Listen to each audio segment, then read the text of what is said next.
I greet you in the name of Jesus Christ, our Lord and Savior. Amen. I feel like I can preach in English tonight.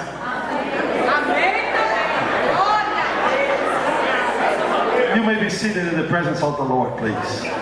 Thank you very much.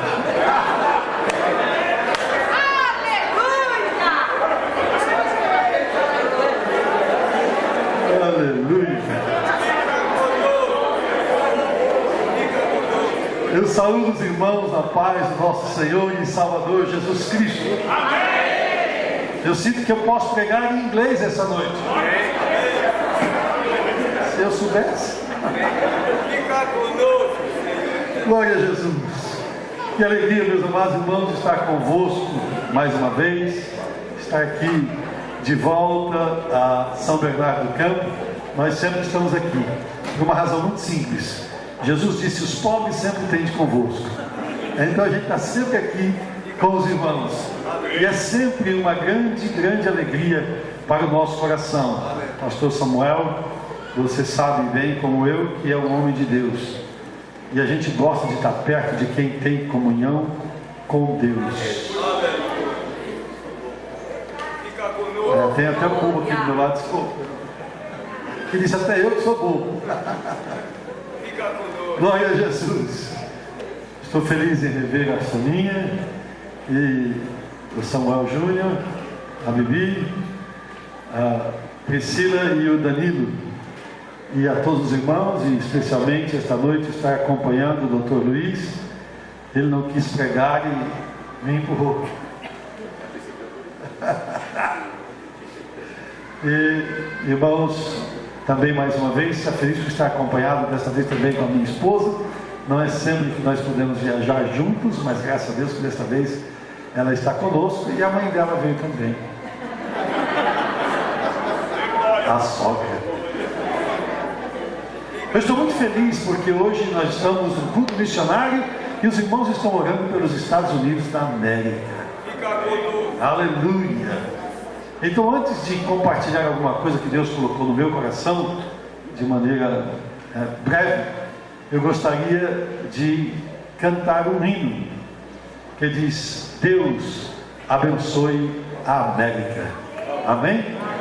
God bless America, land that I love. Stand beside her and guide her with the light from the night above. From the mountains to the prairies, to the oceans wide and far. God bless America, my home, sweet home. God bless America, my home, sweet home. From the mountains to the prairies, to the oceans wide and far. God bless America, my home, sweet home. Amém. Deus abençoe a América, desde as montanhas aos prados, aos oceanos. Que Deus abençoe a América, meu lar, doce lar. Por gentileza, abra comigo sua Bíblia. Quantos querem a palavra de Deus para o seu coração, digam amém. Eu quero lhe convidar para o Evangelho de Jesus Cristo, segundo escreveu Mateus, capítulo de número 28. Glória a Jesus. Muito feliz em rever o irmão José, a irmã Gisele, nossos queridos irmãos que estiveram alguns dias também conosco ali nos Estados Unidos da América. Capítulo 28 do Evangelho de Jesus Cristo, segundo escreveu Mateus. A palavra de Deus diz assim, versículo 19: Portanto, ide ensinai todas as nações, batizando-os em nome do Pai, e do Filho, e do Espírito Santo. E eu não preciso falar para você o que Marcos escreveu. Marcos foi o que escreveu o primeiro evangelho. Na expressão de Marcos, ele disse: ide, pregai o evangelho a toda criatura. Quem crer e for batizado será salvo, e quem não crer será condenado. Amém. Irmãos, nós estamos tocados porque Deus tem levantado irmãos aqui no Brasil para orar pelos Estados Unidos da América. Isso é muito importante, especialmente para aqueles que estão trabalhando na missão nos Estados Unidos da América. É muito importante que nós tenhamos a consciência de orar pelos povos da terra. Os Estados Unidos da América são uma nação que começaram com um grupo de imigrantes. Esse grupo veio lá da região da Inglaterra e também lá do norte da Europa.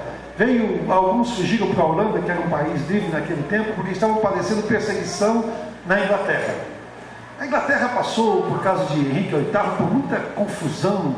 Ele separou da mulher dele, porque a mulher dele não gerava filhos, então ele se divorciou dela, e a Igreja Católica não aceitou. Ele se divorciou da Igreja Católica também, e criou a igreja dele, e ele virou o chefe da igreja, a igreja anglicana, que na verdade naquele tempo não era nem igreja exatamente anglicana, mas era uma igreja de raiz puramente anglo-saxônica, e ele era o chefe da igreja. E disso veio outro casamento. Ele se casou com a Ana Bolena, que era prima da irmã Sônia, e se divorciou dela também. Um ele mandou matar, outro a primeira era a Ana Tudo, que era chamada de Ana Sanguinária. E aí, bom, aquilo acabou fazendo uma confusão muito grande, porque depois que ele morreu, o filho dele assumiu o trono, e ele não era exatamente na linha cronológica, o primeiro, mas como era homem, ele assumiu. Foi o que o pai tinha deixado como ordem, mas ele era doente, logo ele morreu, e a irmã dele assumiu. E a irmã dele que assumiu tinha muita raiva, porque ela era filha da primeira mulher, e aí ela tinha raiva porque o pai tinha feito aquilo, e ela reatou com a Igreja Católica. Aí depois ela morreu também, a outra veio e fez uma mistura da Igreja Católica com a Igreja Anglicana, e acabou virando essa salada. No meio dessa politicagem religiosa, sempre houve um remanescente fiel, um povo que realmente amava Deus de coração e queria servir a Deus de todo o seu coração. Mas naqueles dias eles eram obrigados a praticar a religião de acordo com as ordens do Estado, porque até hoje na Inglaterra, a chefe da Igreja Católica é a Rainha Elizabeth, da Igreja Anglicana. A chefe da igreja ainda é a Rainha Elizabeth. Ela é a dirigente da igreja lá na Inglaterra, e de vez em quando ela dá até uns testemunhos bonitos, né? E os cristãos verdadeiros se sentiram pressionados, porque eles não podiam adorar a Deus com liberdade. E eles queriam adorar a Deus com liberdade, e eles começaram a ser muito perseguidos. Então eles fugiram da Inglaterra, foram para outros países, e de lá migraram, e alguns direto da Inglaterra também migraram para os Estados Unidos da América, chegando na região nordeste dos Estados Unidos, no estado de Massachusetts, né? Chegaram na cidade de Plymouth, e ali eles se estabeleceram e chamaram aquela de uma terra livre. E eles vieram para estabelecer um país livre. Não era um país livre de leis, um país livre para haver libertinagem, mas era um país onde eles pudessem adorar a Deus de maneira livre, livre para adorar a Deus. Por isso até hoje os americanos dizem que os Estados Unidos da América são a free country, um país livre. Lá existe liberdade de expressão, liberdade de adoração, liberdade de culto, você tem liberdade para louvar e adorar ao Senhor. Mas eles vieram não na ganância de fazer um novo país onde eles pudessem enriquecer, crescer. O objetivo do coração deles era adorar a Deus num lugar onde eles tivessem liberdade para adorar a Deus. Tudo aquilo que começa com Deus, começa bem. Tudo aquilo que continua com Deus, continua bem. Aquilo que termina com Deus, termina bem. O povo de Israel saiu do Egito e saiu com Deus, mas no meio do caminho se desviou de Deus. Começou bem, mas não continuou bem. A maioria absoluta das pessoas que saíram do Egito não chegou na terra de Canaã. A maioria morreu no deserto porque se distanciou da vontade, da presença e da vontade do Senhor nosso Deus. Assim também os Estados Unidos da América, em muitos aspectos, se desviaram da presença de Deus. Mas nos Estados Unidos, cada vez que acontece uma fatalidade, cada vez que acontece uma coisa grave, como por exemplo o 11 de setembro, como por exemplo esses assassinatos que a gente vê nas escolas lá, cada vez que acontece uma coisa grave assim, as igrejas evangélicas se enchem, porque eles sabem para onde correr. Não é? Lembra que o Senhor disse, pelo profeta Isaías, todos os dias eles tomam prazer em saber da minha vontade, só que não cumprem. Eles não cumprem a minha vontade, eles não querem fazer a minha vontade. E aí os Estados Unidos da América, na verdade, cresceram como um país cristão, um país livre para adorar a Deus, e se desenvolveu por causa da bênção de Deus. E porque eles queriam adorar a Deus, Deus fortaleceu aquela nação. A nação e aqueles que legislavam, aqueles que fizeram as leis dos Estados Unidos, a Constituição americana, foi feita por homens tementes ao Senhor nosso Deus. Os legisladores eram homens que tinham temor de Deus e tinham como princípio para a constituição das leis a palavra de Deus. Eles tinham como princípio do seu governo a Bíblia Sagrada. Os presidentes americanos, os mais destacados, desde o primeiro presidente americano, desde Abraham Lincoln, que se parece muito com o irmão Danilo, parecia-se muito com o irmão Danilo. Dizem que Abraham Lincoln era muito feio. Pelas fotos que a gente tem dele, ele era mesmo. Um dia ele estava fazendo um discurso numa campanha, e ele estava em campanha política e fazendo um discurso, como é que chama aquelas concentrações que faz, né? E ele estava fazendo um discurso e o adversário político dele olhou para ele e disse: esse homem tem duas caras.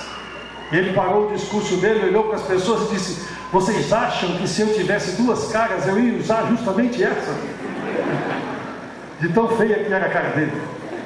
Todos eles davam testemunho de que tinham a palavra de Deus em cima do seu birô de administração e ao lado da sua cama. O presidente George Bush, já dos nossos tempos presentes, todos os dias ele tinha uma sala do lado do salão oval, do lado do gabinete do presidente, ele tinha uma sala onde não entrava nenhum documento, nenhum papel, lá só tinha a Bíblia Sagrada. E todos os dias ele se trancava naquela sala por 1 hora e ficava na presença do Senhor nosso Deus, buscando a orientação de Deus de como matar o Saddam Hussein.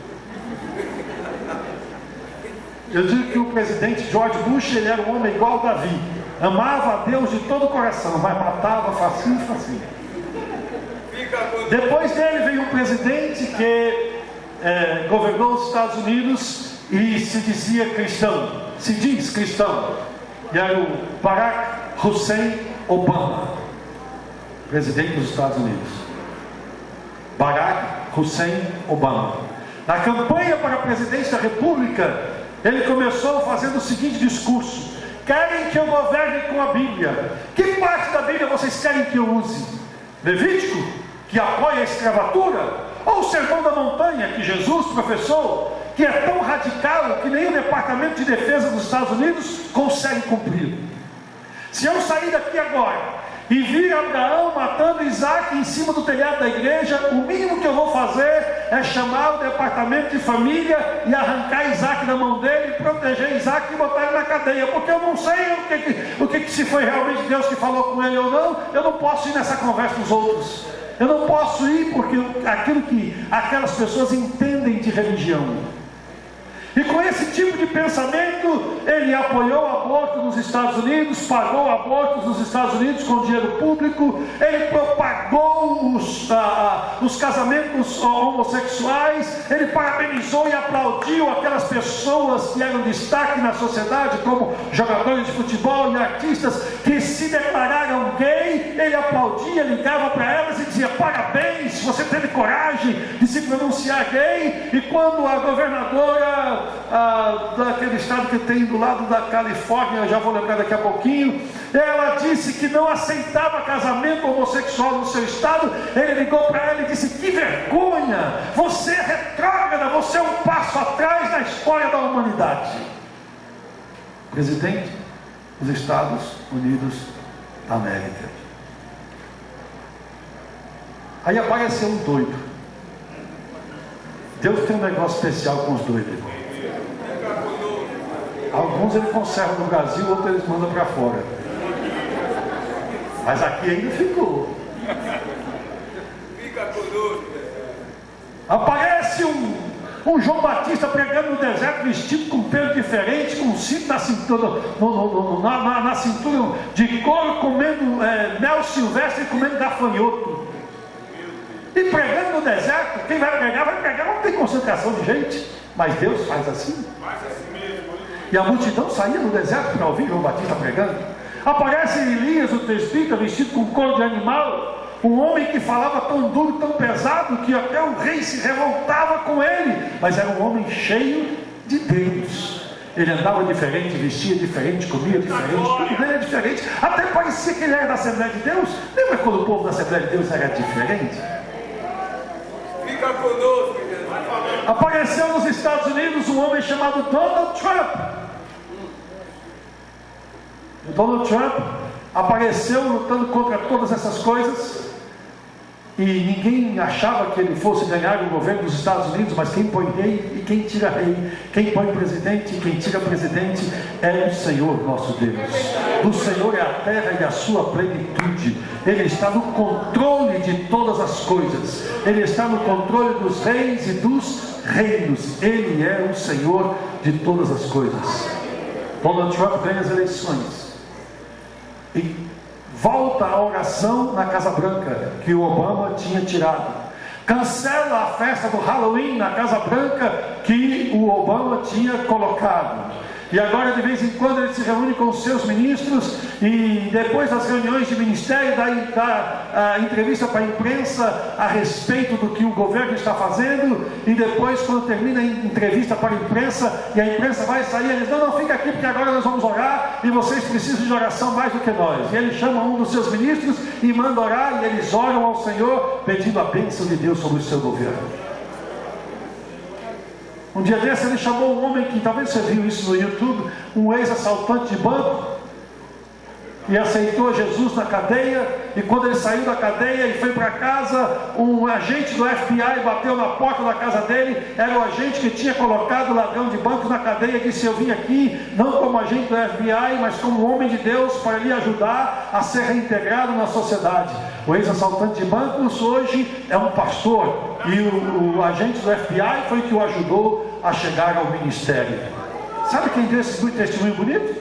Donald Trump, o presidente dos Estados Unidos da América. Você já pensou que maravilha se nós ouvíssemos o nosso presidente hoje, o presidente da República do Brasil, Michel Temer, dizendo que todo o poder pertence a Deus e que o poder de Deus é maior do que o poder das autoridades, do que da lei? Você já pensou que maravilha seria se nós fizéssemos isso?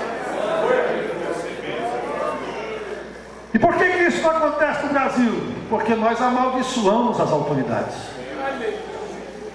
Porque nós falamos mal das autoridades. Porque nós murmuramos contra a autoridade, e com isso nós nos rebelamos contra Deus.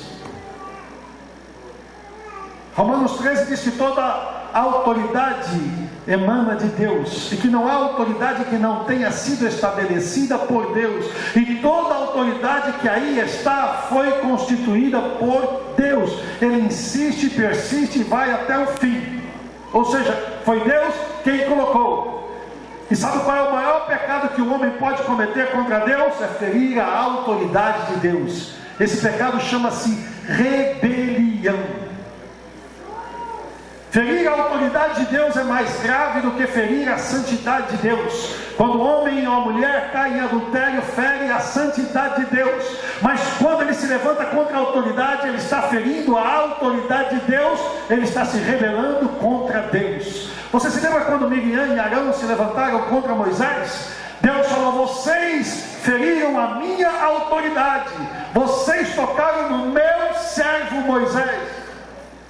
Eles estavam ferindo a autoridade divina, a autoridade de Deus. Você sabe quem tem autoridade aqui? O Senhor Jesus Cristo. Essa igreja pertence ao Senhor Jesus Cristo, e a Ele toda a honra, toda a glória e todo o poder. E nenhuma outra autoridade, seja ela maligna, ou de opressão maligna, ou de obsessão maligna, tem lugar esta noite neste lugar. Todo mal é repreendido na autoridade do nome do Senhor Jesus Cristo. E a autoridade de Jesus persiste em nome do Senhor Jesus Cristo. Que maravilha seria se nós tivéssemos lá no Departamento de Educação do Brasil, no Ministério de Educação e Cultura, crentes que pudessem nos ajudar para que as cartilhas gays não fossem distribuídas nas escolas para os nossos filhos. Que maravilha seria se nós tivéssemos condição de ter lá no Supremo Tribunal ministros lavados no sangue de Jesus que não assinassem a autorização de aborto segundo a boa vontade ou bel prazer das mulheres que escolhem matar, assassinar uma criança no seu próprio ventre. Que maravilha seria se nós, no lugar de criticarmos tanto as autoridades, orássemos mais por elas do que as criticássemos.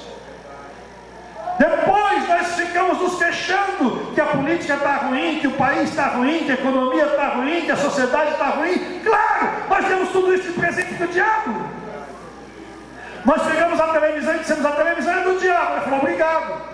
Recebeu, demos de papel passado, recibo assinado, e ainda fizemos propaganda. A televisão é coisa do diabo. O diabo: obrigado, deixa comigo. Hoje você liga a televisão, não tem nada que preste. Por quê? Porque é do diabo. Se fosse nossa, estava cheio de coisa que preste, estava cheio de notícia boa, estava cheio de coisa boa, mas como é do diabo. Nós deixamos a educação e a política na mão do negócio de política, é negócio do cão, é negócio do diabo. Igreja e política não tem nada a ver. Olha, eu fui chamado para pregar o evangelho, eu não tenho nada a ver com política. Você não paga imposto? Você não paga imposto na sua casa? Quem é que diz como essa igreja foi construída? Quem foi que determinou aqui as regras para a construção? Foi a política, foi a Câmara Municipal de São Bernardo. Eu estava falando para o pastor Samuel agora há pouco, quando os irmãos estavam lendo aqui a respeito dos Estados Unidos, tudo que acontece, tudo isso é controlado por quem? Pela política. A defesa americana, tudo isso é controlado por quem? Pela política. Então você não pode dizer que você simplesmente ignora a política. Essa nossa ignorância de política é que tem feito o Brasil chegar onde chegou. Se nós tivéssemos muito mais homens de Deus lá, nós não estávamos aí hoje passando vergonha diante do mundo inteiro. Eu ouvi na CNN nos Estados Unidos, eles dizendo que a corrupção que houve aqui desse Lava Jato aqui no Brasil foi a maior corrupção da história da humanidade. E eu fiquei morrendo de vergonha. Foi igual o 7-1 da Alemanha. Foi uma vergonha enorme para nós. Se nós tivéssemos homens de Deus, mulheres de Deus, mas quando os nossos irmãos vão para lá, o que a gente diz? Esse agora é político, virou corrupto, virou ladrão. Quando eu era deputado, um dia eu saí do Belém, na porta da nossa igreja, primeira segunda-feira do mês, na porta da igreja, eu estava indo para a Assembleia Legislativa, um irmão me parou na porta da igreja e falou: e aí, Marajá, está por cima lá do funfo agora? Em outras palavras, estava dizendo: ô ladrão, ô corrupto. Eu entrei no carro, o motorista falou: vamos para a Assembleia, pastor. Eu disse: para casa, para casa. Fui mordendo a minha língua até chegar em casa. Fui para o meu quarto, dobrei o joelho e fui chorar diante de Deus. Eu disse: Deus, se fosse qualquer ímpio lá fora do mundo que falasse isso comigo, eu prendia na hora. Eu sou autoridade delegada pelo povo de São Paulo. Mas foi o meu irmão na porta da minha igreja que me chamou de ladrão. Eu entrei e saí, e Deus me guardou para a glória do nome do Senhor Jesus Cristo. Aí o pastor Paulo Freire, a irmã Marta, quando chega, sai, já vem politicagem, já vem política, e aí nós vamos sofrer. Nós estamos hoje, irmãos, orando pelos Estados Unidos, e hoje este culto fala dos Estados Unidos da América, que foi constituída nação com homens tementes ao Senhor, nosso Deus. Homens e mulheres que temiam ao Senhor, nosso Deus. Um país que ainda honra o nome de Deus, e na sua moeda está escrito: "In God we trust", nós confiamos em Deus. Não seria bom que a gente murmurasse menos e orasse mais? Não seria bom que a gente murmurasse menos e votasse melhor dos nossos irmãos, aqueles que têm temor de Deus, em nome de Jesus, e que não têm feito vergonha para nós? Não seria melhor se nós tivéssemos mais responsabilidade com Deus e acabássemos só com o discurso da responsabilidade é minha, e assumíssemos a nossa responsabilidade e fizéssemos a nossa parte? O mundo não precisa de médico crente, nem de engenheiro crente, nem de advogado crente, nem de desembargador crente, nem precisa de pastor crente.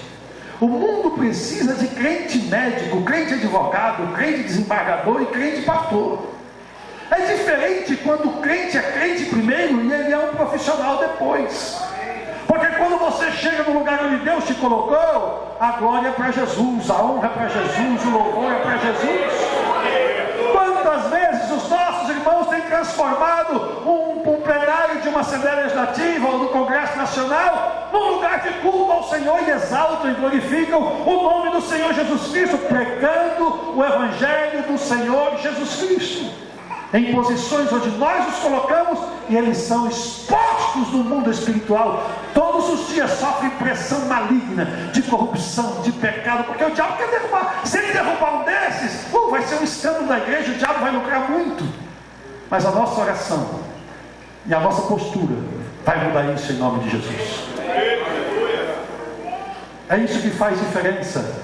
Quando o Senhor Jesus Cristo disse: "Ide pregar o Evangelho a toda a criatura", Ele não excluiu os políticos, Ele não excluiu as pessoas que estão em posição de eminência.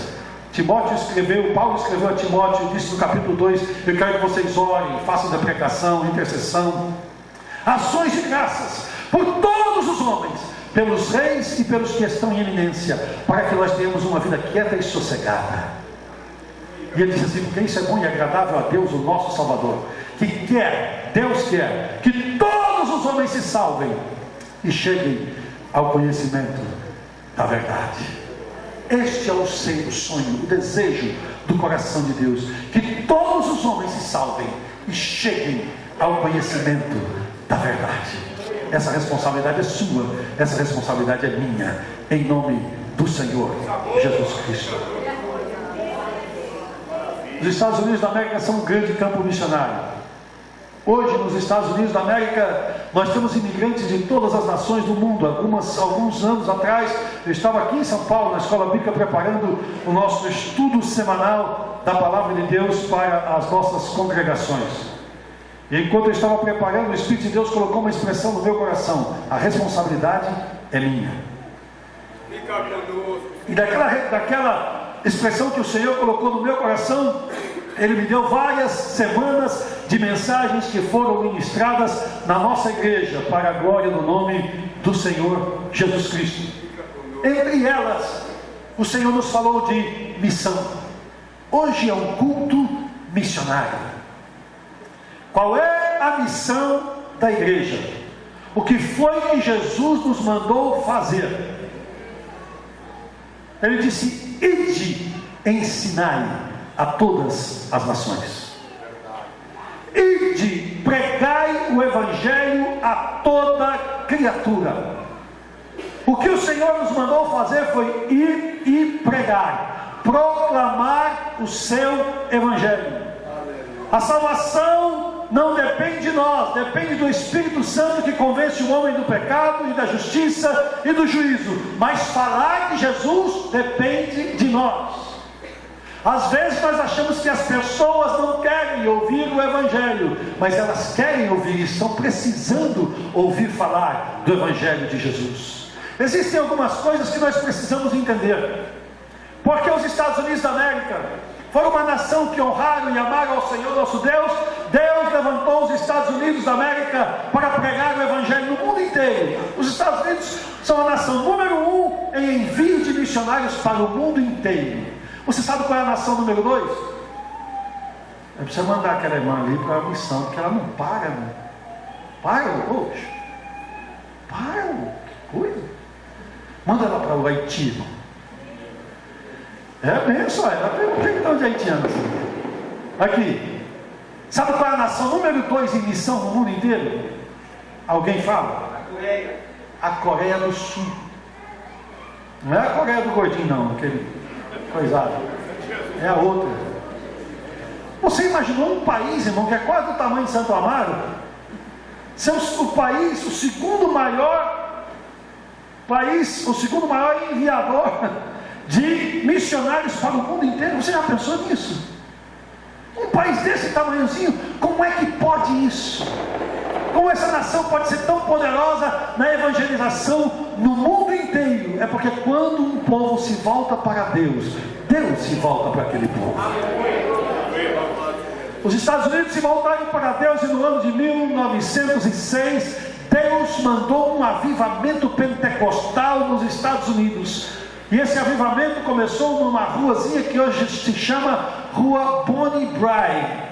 Era um outro nome e deram o nome de Bonnie Brae. Sabe por quê? Porque naquela rua tinha uma casa e lá chegou um negão, negro, morenão, bronzeado, sangue azul, barbudão, cego de um olho, filho de escravo. Ele veio lá de Houston, no Texas, e ele chegou lá em Los Angeles, na Califórnia, e começou a pregar o Evangelho e a pregar que Jesus batiza os crentes no Espírito Santo. Ele foi convidado para ensinar essa doutrina numa igreja denominacional. E aquela igreja expulsou de lá, assim, não, aqui você não prega isso, vai embora daqui. E ele foi para essa rua Bonnie Brae para pregar numa casa. Os irmãos disseram, não, vem aqui, nós queremos ouvir mais sobre isso. E Jesus começou a batizar no Espírito Santo. Era mês de abril. 3 ou 4 dias depois que as pessoas começaram a ser batizadas no Espírito Santo, ele mesmo, William Seymour, foi batizado também no Espírito Santo. Ele estava pregando e ele não era batizado no Espírito Santo ainda. A primeira pessoa que foi batizada no Espírito Santo foi uma irmã, também negra. Aquela irmã caiu no chão e começou a falar línguas estranhas. Depois ela se levantou do chão e se sentou no banco do piano e começou a tocar piano. Ela nunca tinha tocado piano na vida dela. Ela começou a tocar piano, falando línguas estranhas e cantando em línguas estranhas, cânticos espirituais e tocando piano para a glória do nome de Jesus, porque a nação resolveu ser do Senhor Jesus Cristo.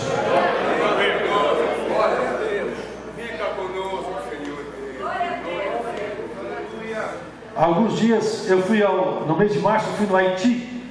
E o Haiti tem um problema sério, porque o voodoo é muito forte no Haiti. Os haitianos dizem assim: a África inventou o voodoo e o Haiti aprimorou o voodoo.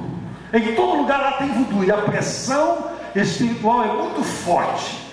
Nós estávamos montando o telhado da nossa igreja lá, e um dos funcionários cometeu um pequeno erro e o telhado veio todo abaixo, machucou gente, levou gente para o hospital. E no final do dia, quando os irmãos estavam voltando para o hotel, passaram em frente à casa de um bruxo de voodoo, e ele disse assim: vem mais, não é só isso não, vai ter mais. Vocês, quando vierem para cá, vocês têm que se preparar melhor, porque aqui é o Haiti, aqui não é o país de vocês.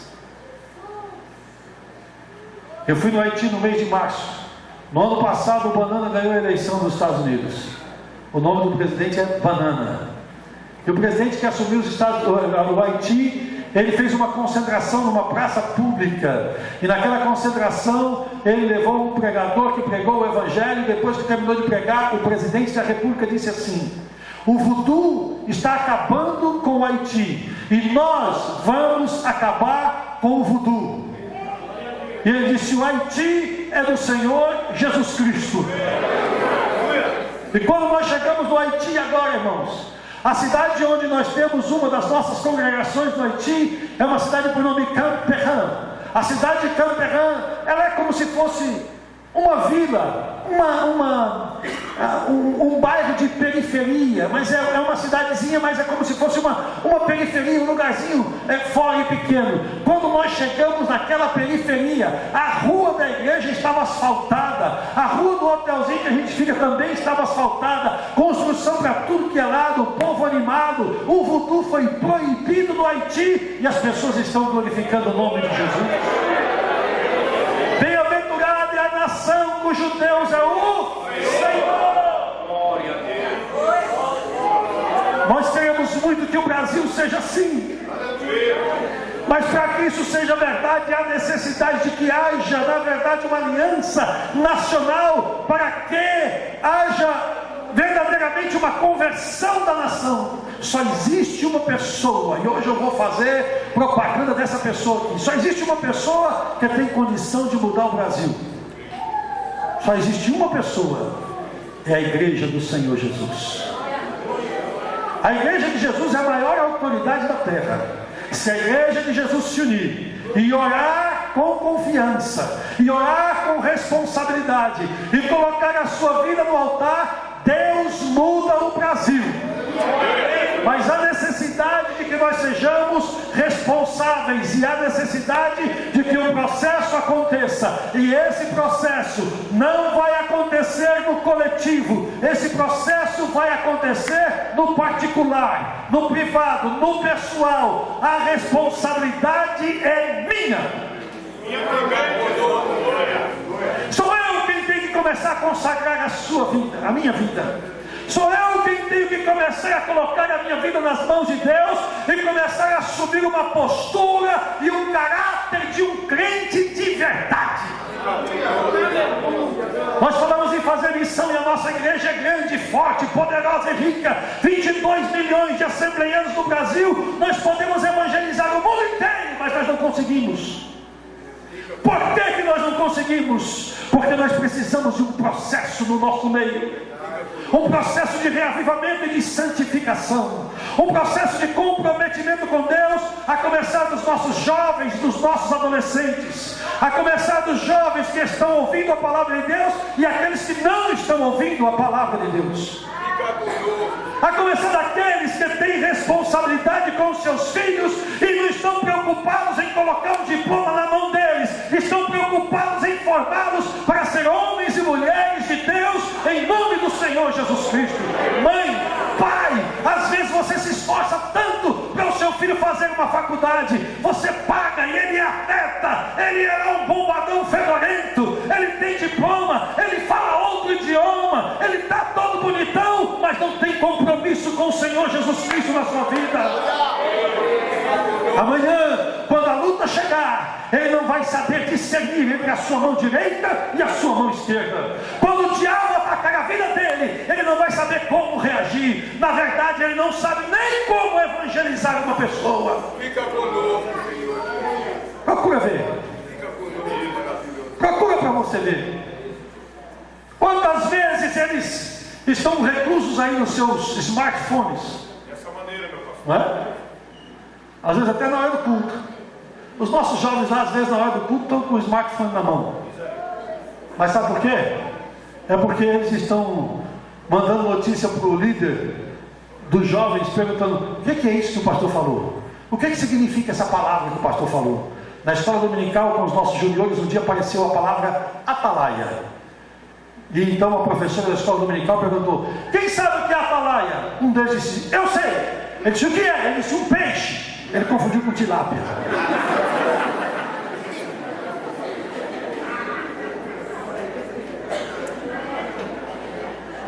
Sabe o que acontece? Fica conosco, maravilhoso. Você se esforça, trabalha, faz hora extra para comprar um iPad para o seu filho, um smartphone, e o smartphone que ele tem está distanciando ele de Jesus, porque ele não sabe usar. Fica conosco. Nós temos que aprender e formar os nossos filhos na palavra de Deus, para a glória do nome de Jesus.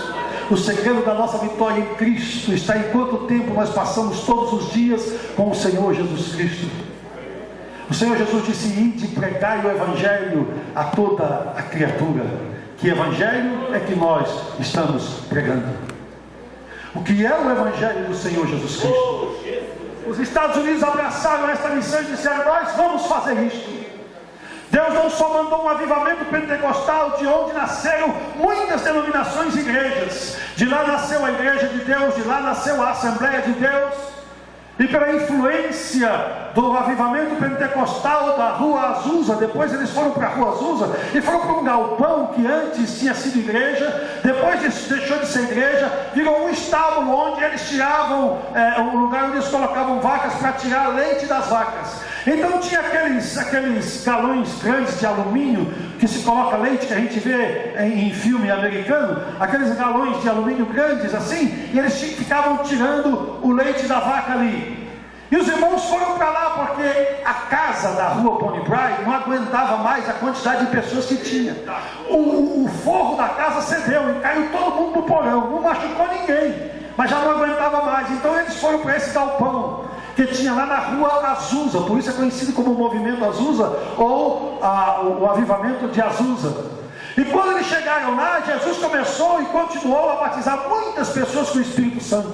Pessoas começaram a chegar de todos os lugares do mundo para saber o que estava acontecendo ali. Os jornais começaram a noticiar, e eu fiz um estudo especial a respeito deste assunto para ministrar na nossa escola teológica. E eu encontrei os recortes dos jornais que dizem assim: olha, aquilo é uma bagunça, é uma loucura, é gente caindo para um lado, o outro falando uma língua estranha, o outro dando parece que cremidos. E quem comanda toda essa confusão é um negro, filho de escravo, cego de um olho, que passa a maior parte do tempo ajoelhado, com as mãos apoiadas em 2 engradados de leite, e de vez em quando ele levanta a cabeça e grita assim: arrependei-vos, e continua com a cabeça no meio dos engradados. Fica conosco, Senhor. Eu não sei se você lembra dessa palavra arrependimento, está no começo do dicionário, lá na letra A. Arrependimento significa contrição, significa reconhecer que você está errado e reconhecer que você precisa consertar a sua vida.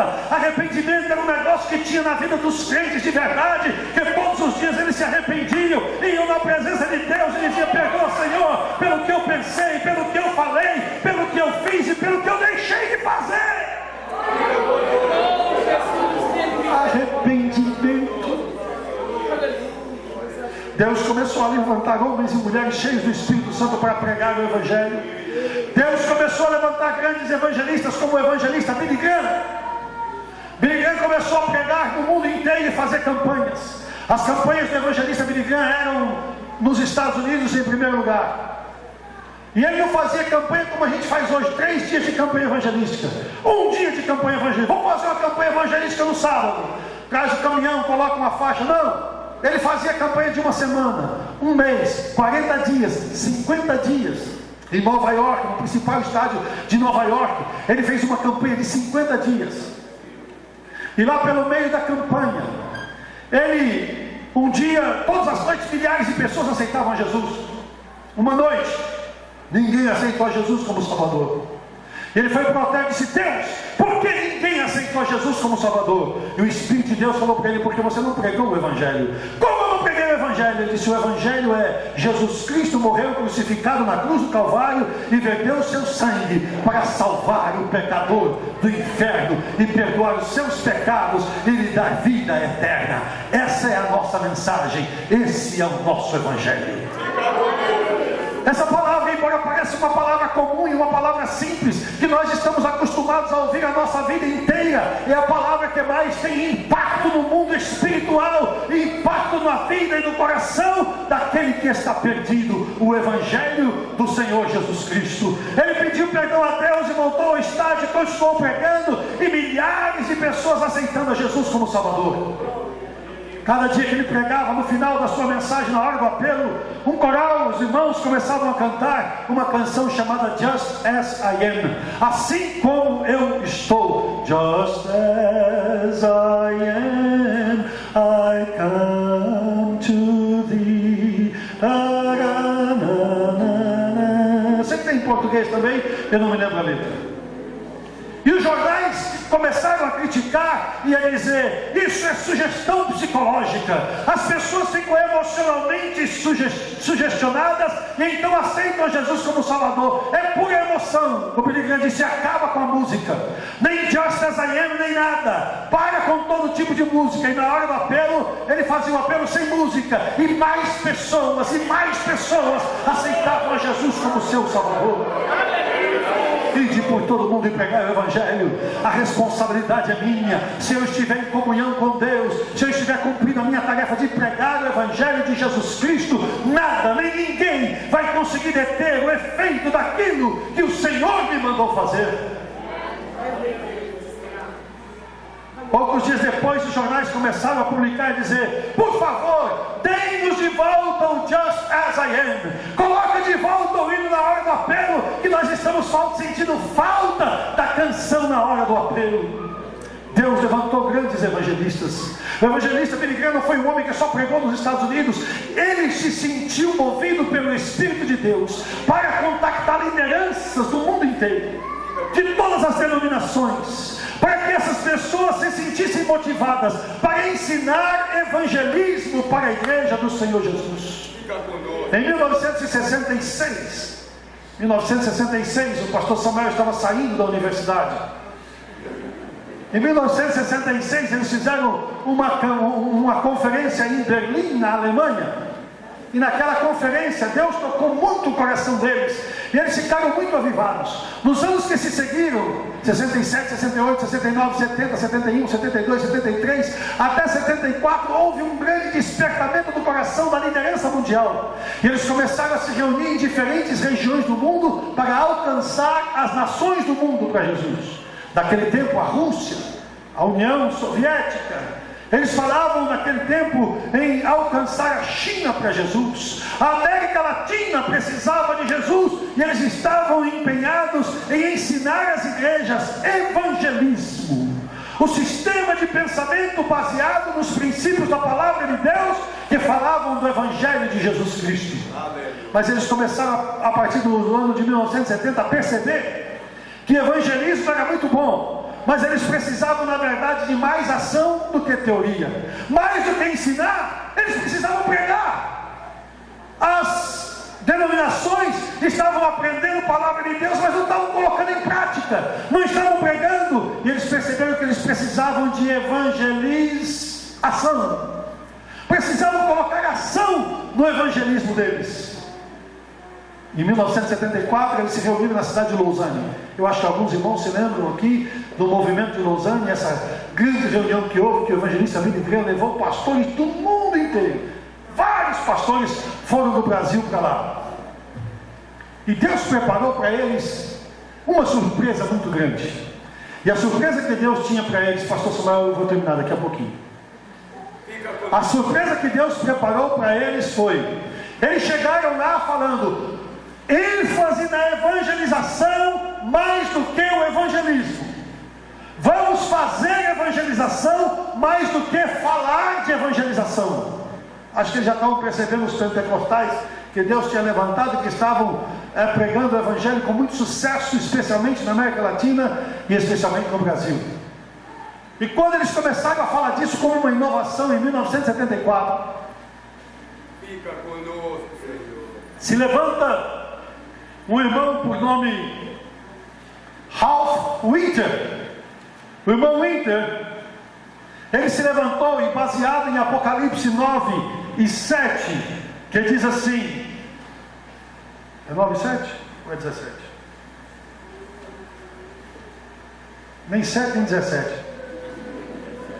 Aquele que diz assim: e vi homens de todas as nações, tribos, línguas, povos, que estavam diante do trono e vestiam vestes brancas e tinham palmas nas suas mãos. Ele disse: irmãos, nós não temos só que evangelizar a Rússia, ou a Índia, ou a China. Nós precisamos evangelizar os povos que estão dentro destes países. Ele disse: nós precisamos ganhar para Jesus. Lá na Índia existem castas, mais de 5.000 dialetos. analfabetos, existem tribos que não se comunicam umas com as outras porque não sabem o idioma uma da outra e estão no mesmo país. Nós precisamos alcançar todos estes povos. Irmãos, essa palavra do irmão Winter mudou a maneira de todo mundo ver evangelização, missão. As pessoas agora começaram a perceber que no Brasil nós temos pessoas que entendem o Evangelho, entendem a vida e a cultura de maneira diferente. Mesmo dentro do Brasil, que é um país continental, mas tem só um idioma, o português, mesmo aqui dentro, nós temos diferenças gritantes entre regiões e regiões, não é? Às vezes uma maneira diferente de ver e entender as coisas. Se você pegar um gaúcho, lá da fronteira, do Pampa, tem algum gaúcho aqui? Comedor de churrasco, bate. Se você colocar lá em Belém do Pará, onde chove todo dia à tarde, e colocar para comer o pato do tucupi, comer o tacacá, ele vai ficar um pouco complicado. Ele vai falar e pensar diferente daquelas pessoas. Se você pegar um conterrâneo lá do Ceará, que está acostumado a comer bocotó de boi misturado com macaxeira, como dizia o meu finado e saudoso sogro, não é? E colocar lá no Goiás para comer piqui, ele vai se complicar. Ele vai ter dificuldade de colocar aqui em São Paulo para comer esse tanto de salada que a gente come. Eu vim para cá para comer mato? Deus é mais, como diz o baiano. Eu quero arroz com feijão, ovo estelado em cima. Não é? São as nossas diferenças, percebe? E para você falar com essas pessoas, você tem que falar de uma maneira que seja relevante, que a pessoa entenda o que você está falando. Não adianta você chegar com um modelo americano para evangelizar as pessoas têm que entender a mensagem do Evangelho. E eles perceberam que a evangelização e alcançar os povos era algo muito importante. Eu estava orando e preparando aquele estudo bíblico e eu disse: Senhor, e como é que a gente faz, meu Deus, para alcançar toda essa gente? A responsabilidade é minha, mas como é que a gente faz? Quando a gente fala em países não alcançados, em povos não alcançados, como os chineses, por exemplo, quando a gente fala, por exemplo, nos muçulmanos, como é que a gente faz para alcançar essa gente? Eles não podem entrar num país, por exemplo, como o Catar. Até pouco tempo atrás, sabe quantos cristãos havia oficialmente no Catar? Um cristão só. Oficialmente, só havia um cristão no Catar. Um país que, se você for pregando a palavra de Deus, você vai preso, você é expulso, você pode morrer. Os Emirados Árabes e a Arábia Saudita e o Irã, por exemplo, a Coreia do Norte, por exemplo, que é um campo de concentração. Como é que você faz para pregar o Evangelho nesses lugares? O Senhor disse: é fácil. Como é fácil, meu Senhor? Eles estão do lado de vocês. Os muçulmanos já estão no Brasil. Quase 2 milhões de muçulmanos no Brasil. Eles estudam na escola com os nossos filhos. Eles são vizinhos da nossa casa. Alguns são parentes do Bin Laden, como a minha sogra, por exemplo, que é filha de libanês, parente do Bin Laden. Geralmente ela vem para a igreja com as bombas amarradas na cintura. Isso é embora, isso é embora primeiro, mano. Fica conosco. O Senhor disse assim: o campo missionário já não precisa mais você ir, ele veio até você. Os indianos estão perto de nós. Os chineses estão muito perto de nós. E eles estão indo para a escola com os nossos filhos. E sabe o que eu descobri, irmãos, há pouco tempo atrás? Que quando a gente vai pregar o Evangelho para o muçulmano, ele está muito mais preparado para pregar o islamismo para nós do que nós estamos preparados para pregar o Evangelho para eles. Mas existe aqui um processo. Existe um processo. Deus chamou Abraão, e aqui eu termino. E disse para Abraão: Abraão, sai da tua terra. Abraão, sai da tua terra e da tua parentela, vai para uma terra que eu vou te mostrar. Abraão, eu faço um pacto com você. Eu vou te abençoar. Deus disse: eu vou te abençoar no campo, eu vou te abençoar na cidade. Deus abençoou Abraão em todos os lugares. E ele disse: eu engrandecerei o teu nome. Preste atenção nesse encerramento, por favor. Quantos de nós temos promessas de Deus na nossa vida? Quantos de nós temos uma chamada de Deus na nossa vida? Quantos de nós ouvimos a voz de Deus na nossa infância, na nossa adolescência, na nossa juventude, e o Senhor disse: eu vou te usar.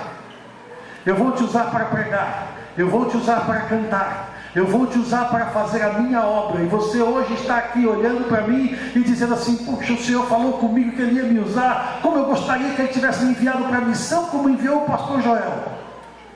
Como eu gostaria que Ele tivesse feito isso com a minha vida. Ele falou o que ia fazer, mas o Senhor não fez. Por que o Senhor não fez? Eu tenho um casal de amigos que estudou e se conheceram no Instituto Bíblico. Esse casal estudou para servir a Deus, se formaram em teologia, aprenderam a evangelizar marido e mulher, e se casaram e tiveram filhos, e começaram a criar os seus filhos. E ele foi trabalhar na empresa secular, começou a ter posições importantes, gerente e tanta coisa, mas aquela chama sempre queimando no seu coração. Aquela chama sempre queimando no seu coração. Os filhos foram crescendo e ele esperando a oportunidade de Deus para ele poder sair para realizar a obra de Deus. O tempo foi passando, os filhos se casaram e eles esperando o momento de fazer a obra de Deus. Eles mudaram para um outro país, e lá no outro país, sempre com aquela chama de querer fazer a obra de Deus, mas começaram a adaptar a sua vida ao novo país, começaram uma vida nova e trabalhar e guerrear. Hoje eles já estão velhos, e aquela chama e aquela vontade de fazer a obra de Deus. Olhe para mim, por favor. A responsabilidade é minha, mas engrandecer o teu nome, fazer de você um missionário e uma missionária, fazer de você uma mulher de Deus, um homem de Deus, aquela pessoa que Deus chamou, aquilo que Deus te falou na sua adolescência, requer um processo ao qual você se negou. Requer um processo pelo qual você e eu temos que passar. Deus disse a Abraão: eu vou engrandecer o teu nome. Mas Abraão não viu o nome dele ser grande no outro dia, pelo contrário. O nome dele era tão pequeno que quando ele chegou no Egito, a mulher dele, ele não disse que era a mulher dele, porque se ele dissesse que era a mulher dele, ele estava com medo de morrer, porque ele era um Zé Ninguém, Joé Ninguém, porque não tinha importância nenhuma. E Deus disse: eu engrandecerei o teu nome. O primeiro passo do processo é submissão. Deus disse a Abraão: sim, Senhor, sai da tua terra e da tua parentela agora, Deus. Corta os teus laços e deixará o homem, o seu pai e a sua mãe, e unir-se-á a sua esposa, e serão ambos uma só carne. Isso é um exemplo daquele que se desprende para Deus. Não quer dizer que você nega seu pai, que nega a sua mãe, que abandona os laços familiares, não. Mas quer dizer que você agora tem voo próprio, e você voa onde o Espírito de Deus te manda. Onde o vento do Espírito soprar, você vai, e não vai ser pai, e nem mãe, e nem nação, e nem ninguém que vai lhe prender. Mas no dia que Deus quis te usar em profecia, você tacou a mão na boca. No dia que Ele falou para você entregar a mensagem, você fugiu da raia. No dia que Ele disse que ia te levantar, você disse: manda outro Deus, eu não estou preparado. É aí que começa o processo, e nós temos que passar pelo processo. O primeiro degrau é obediência e submissão. Sim, Senhor, conta comigo, meu Deus, para fazer a tua vontade na minha vida. Estou terminando. Naquela madrugada que Deus falou comigo e disse para mim que eu ia ser um deputado, quando o dia amanheceu, eu falei com a Meire e disse: você está pronto para ser mulher de deputada? Ela disse: Deus me livre. Deus não livrou. Quando o Senhor falou para mim que eu ia ser deputado, eu disse: Deus, olha só o que o Senhor vai fazer comigo. Eu trabalho na igreja, eu estou o tempo todo envolvido com crente. O Senhor vai me tirar da igreja e vai me levar para aquele lugar? Lá é lugar de corrupção, lá é lugar de roubo, lá é lugar de gente errada. O Senhor vai me levar para lá? Ele disse para mim: tu não disseste que irias para onde eu te enviasse? Eu disse: sim, Deus, mas eu estava falando de missão. missão. Eu estava pensando que o Senhor ia me mandar para missão em algum outro lugar. O Espírito de Deus falou para mim, sabe como alguém que fala assim meio bravo com você? Ele falou assim para mim: a sua missão agora é essa. Não demorou muitos dias e chegou um grupo de irmãos lá na nossa casa, pastores. Esse grupo de irmãos veio falar comigo se eu aceitava sair candidato a deputado estadual pelo nosso ministério. Deus já tinha me falado. Eu disse: fale com o nosso pastor. Se o pastor concordar, eu estou pronto. Obediência, primeiro passo para fazer a vontade de Deus. Mas como, Deus? Espera aí, se o Senhor está me levando, como é que não faz sentido? Se o Senhor me chama para ser um obreiro, agora o Senhor está me levando para ser político, isso parece que não tem nada a ver uma coisa com outra. Isso não faz sentido, não faz nexo na minha cabeça, não dá liga, Senhor. Como é que é isso? Deus tem os seus caminhos. Deus precisava de alguém naquele momento para pagar um preço, para que a porta fosse aberta para outros, que pudesse vir atrás e fazer também a vontade de Deus ali. Quantas vezes eu estava na Assembleia Legislativa e o microfone vinha para a minha mão, e quando o microfone vinha para a minha mão, eu começava a fazer um discurso político, só que eu nunca aprendi nada de política. Eu sempre fui pastor. Quando depois o discurso era de meia hora, com 5 minutos eu já não tinha mais nada para falar de política. Mas eu conhecia uma outra política. Eu conhecia a política de um governante que chegou num lugar que não era a terra dele, mas ele chegou naquele lugar, e ele chegou mais ou menos como um estrangeiro, e ele começou a falar, e ele disse assim: arrependei-vos, porque é chegado a vós um novo reino, o reino dos céus. Eu conhecia a política dele, falava 5 minutos de política e 25 da palavra de Deus. E quando eu descia da tribuna, os colegas batiam no meu ombro e diziam: uau, você é um grande pré-orador, você fala muito bem. E eu dava risada dentro de mim, porque Deus sabia a aflição do meu coração, porque eu não sabia o que falar de política. E eu tinha pregado o evangelho, só que todo mundo que pegava o microfone falava de política, e agora eles estavam ouvindo alguém falar um discurso que eles nunca tinham ouvido falar antes. Existe um preço a pagar. Você acha que eu estava mais feliz na Assembleia dos Homens do que na Assembleia de Deus? Pega a minha agenda daqueles dias, você vai ver que todas as noites os meus compromissos eram na igreja. O meu coração estava na igreja. Davi era rei, mas o coração dele estava no sacerdócio. Quando me apresentarei diante do Senhor e vou tocar minha harpa? Você é doido, Davi, você toca a harpa diante da arca de Deus. Mas chegou o tempo que ele tocou música na presença do Senhor nosso Deus.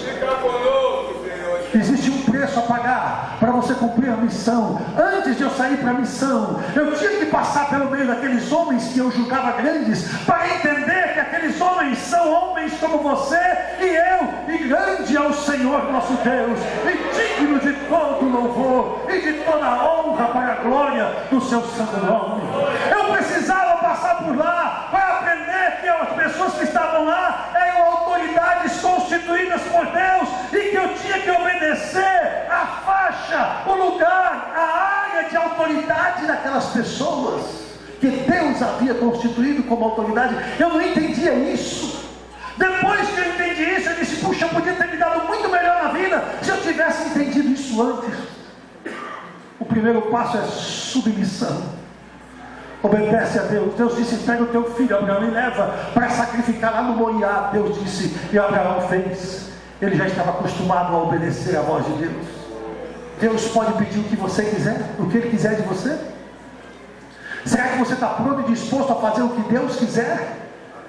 Alguém está dizendo: desculpa, pastor, já não é mais tempo, agora eu já não tenho mais tanta força, eu agora já, minha idade já passou, já não é mais para mim. A palavra de Deus está falando é com você hoje. Deus está falando é com você hoje. Se você hoje está celebrando a América, tome o exemplo da América.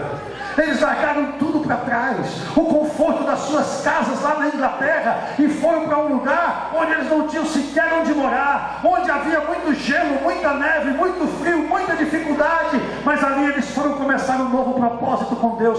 Deus pode pedir o que quiser de você esta noite.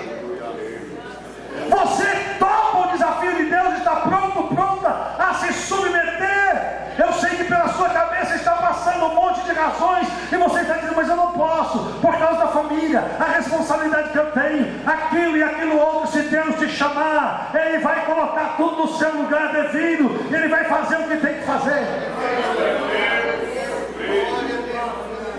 Quando eles chegaram no Moriá, Abraão não foi se preparar, ele estava pronto. Ele tinha comunhão com Deus, ele falava com Deus todos os dias. Ele era amigo de Deus. Você precisa ser amigo de Deus. Você precisa ser amigo de Deus para fazer a obra de Deus.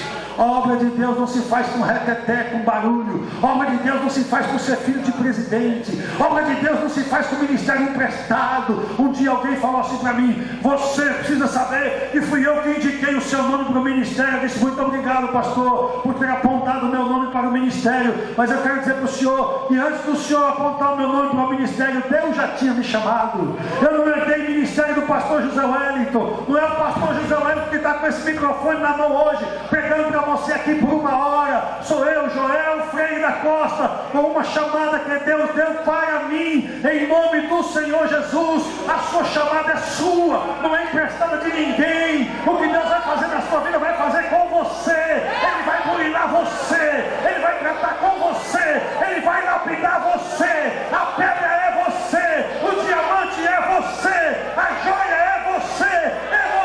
Quem Deus quer, é você com quem Deus falou, desde a sua infância, desde a sua adolescência, desde a sua juventude, e hoje Ele está repetindo, Ele quer te usar, mas você precisa passar pelo processo de Deus e dizer: eis-me aqui, Senhor.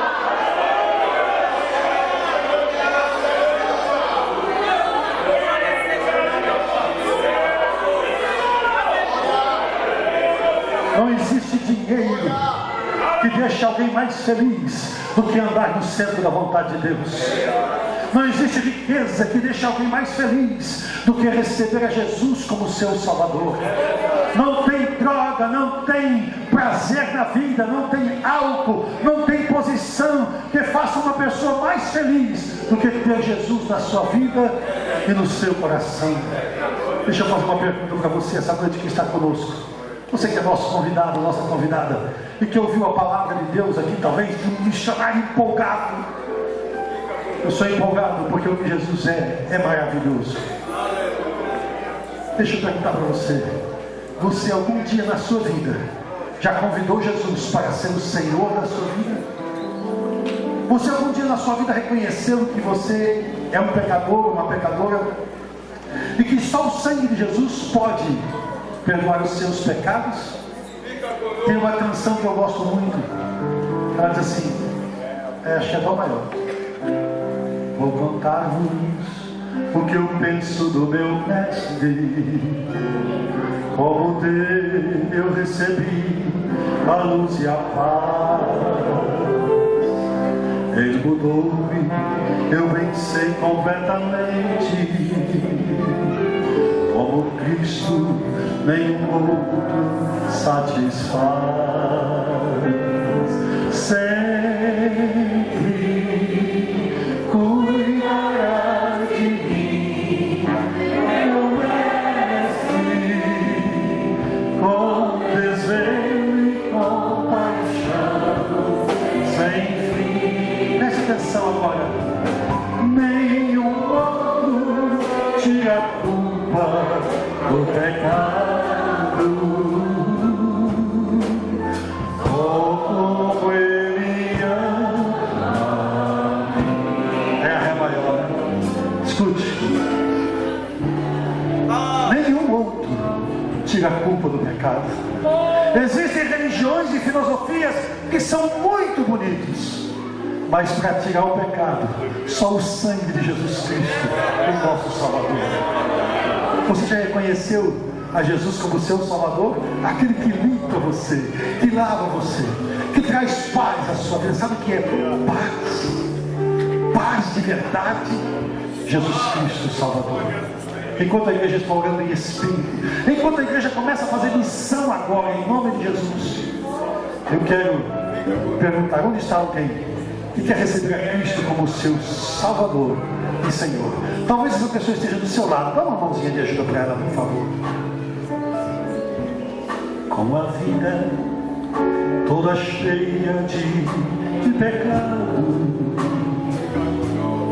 com tristeza e pesar no coração,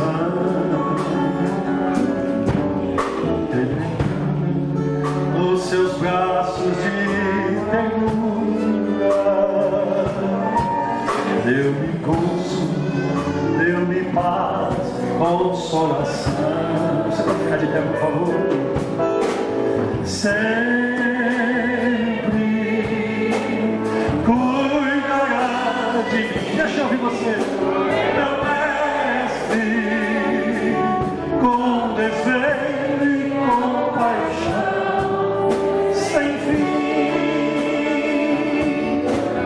nenhum outro tira a culpa do pecado. Oh, Ele ama. O primeiro passo para quem quer andar no centro da vontade de Deus e ser feliz de verdade é uma entrega absoluta. Eu sei que você é crente, que você ama Jesus, que Jesus é o seu Salvador, é aquele que cura as suas enfermidades, mas a minha pergunta para você é: Ele é o Senhor da sua vida? Ou ainda é você quem manda na sua vida? Será que Ele não está batendo na porta e você com a porta trancada do lado de dentro? E você dizendo: Deus está bom, mas nessa área não mexe, por favor. Deus está bom, mas isso aí eu não quero. Eu não tenho coragem de cantar lá na frente. Eu não tenho coragem de cantar lá na frente. Eu não tenho coragem de cantar lá na frente. Hoje Deus falou com você. Missão na sua vida começa com obediência. Entrega total e absoluta. 30 segundos para você sair do seu lugar e vir aqui à frente. Nós vamos orar por você. Deus está lhe chamando esta noite. Deus está lhe convidando esta noite. A sua missão começa aqui em Jerusalém.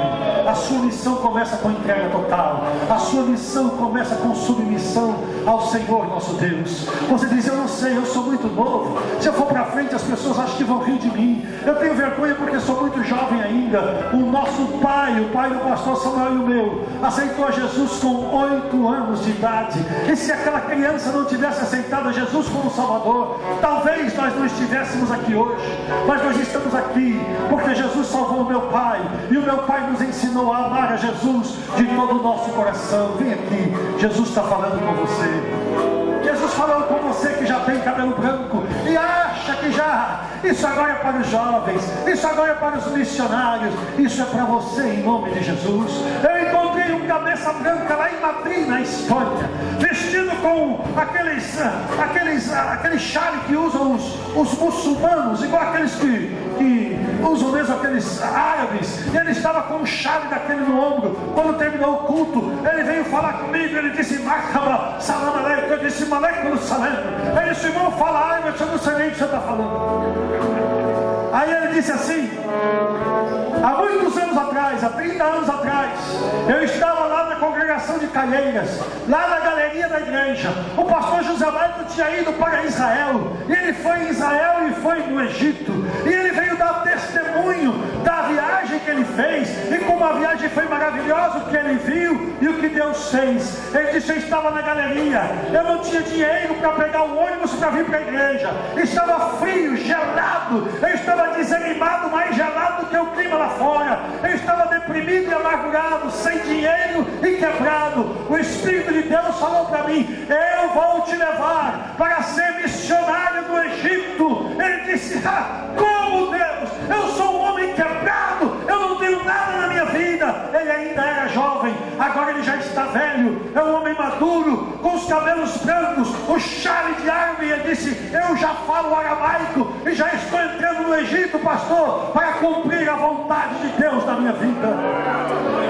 30 segundos para você, sai do seu lugar. Tenha coragem de aceitar o desafio de Deus hoje. Tenha coragem de obedecer ao comando de Deus hoje.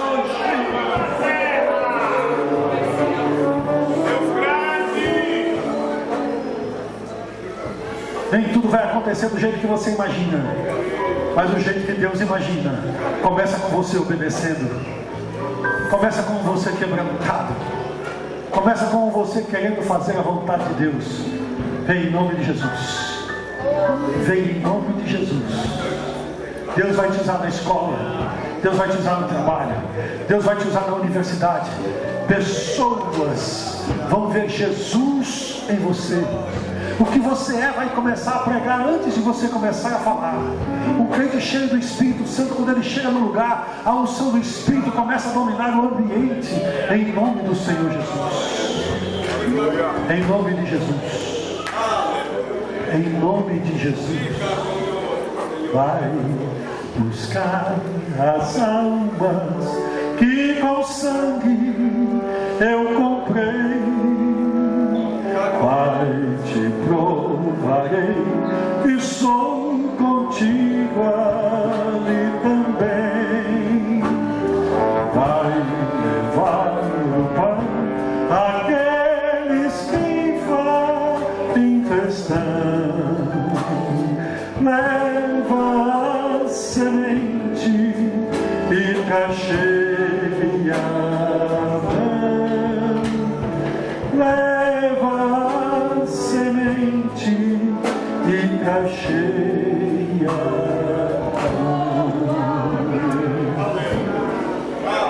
Hoje, Deus te deu uma oportunidade. Talvez você pense, não é mais um tempo para mim. Quando é que vai ser o tempo para você? Quando você estiver no ventre da baleia no fundo do mar? Quando vai ser o tempo para você? Deus sabe que você ama a Deus. E eu quero lhe dizer que hoje na terra, a tarefa principal da igreja, mais do que adorar a Deus, é ganhar os perdidos. No céu nós vamos adorar a Deus com perfeição, mas não vamos poder ganhar perdidos para Deus lá no céu. O tempo é agora, é hoje. Deus quer te preparar para fazer uma grande obra em nome de Jesus. Ele só precisa que você atenda, que você obedeça, nada mais. Venha e se entregue nas mãos de Deus. O resto Ele fará.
Levante a sua mão, vamos orar. Deus, no nome de Jesus Cristo, teu Filho, nosso amado Salvador e Senhor, nós te damos graças pelo privilégio de estar na tua presença.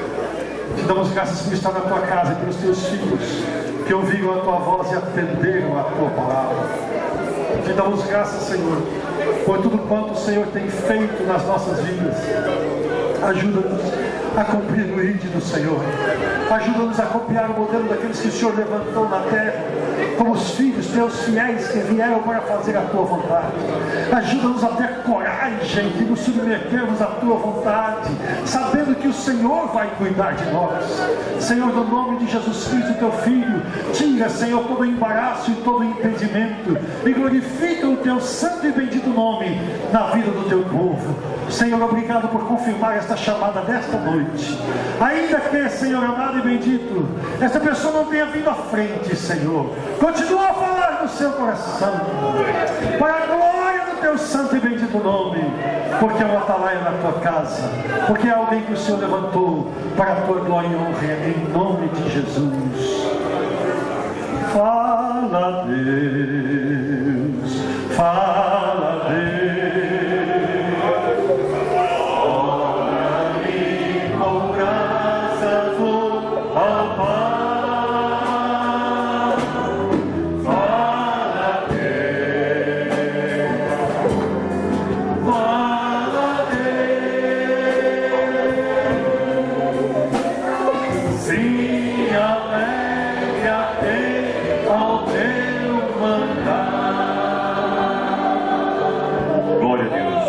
Por gentileza, tome o vosso assento.